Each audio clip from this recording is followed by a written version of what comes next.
One of the reasons I make these videos is so that I can focus on issues and angles that I don't think the mainstream media are paying adequate attention to. And in recent weeks, I think that's actually been quite a topical thing, people talking about the way that various news outlets have reported on the situation in Gaza and what's going on in the Middle East.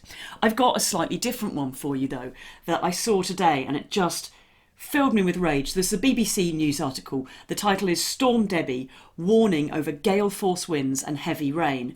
So the short version is that there's another big storm headed towards the UK. I won't read the entire article, but I'll summarise the key points. We're expecting gale force winds and heavy rain reaching northern England and North Wales, 80 miles an hour possible in terms of the winds. They're saying danger to life from flying debris, large waves, could also be flooding, travel delays, power cuts, phone signal cutting out. The Met Office has issued a yellow weather warning. Now, the article goes on to say, you know, this comes hot on the heels of Storm Ciarán, which caused flooding on the south coast of England across the Channel Islands. And that in turn came on the heels of Storm Babbitt, which caused lots and lots more problems around the UK, including lots of flooding. So it draws the link between those three, but it doesn't go on to draw any link between those three storms and human-caused climate change and climate breakdown. And yeah, I understand we've always had storms in the UK. It is quite rare that we've had storms on this scale.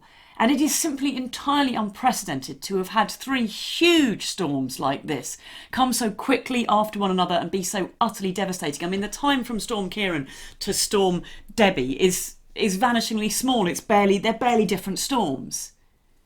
This is not normal climate behaviour for the UK. This is clear, glaring evidence that our climate is breaking down, as scientists have been warning it is going to for a long, long time.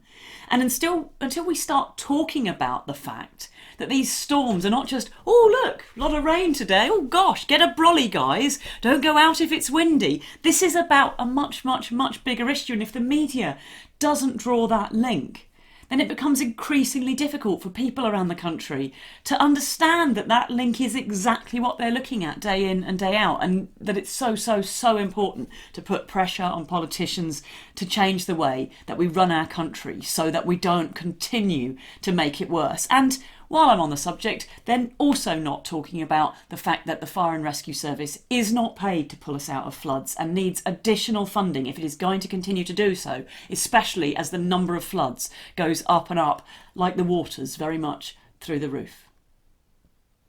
See you next week.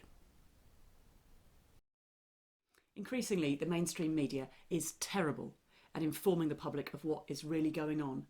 I'm only able to make these videos because people are generous enough to sponsor me making them, and if you're able to be a part of that, I would hugely appreciate it. It can cost as little as $1 a month, and you'll get loads of fun bonus content and lots of extras from me and my undying gratitude.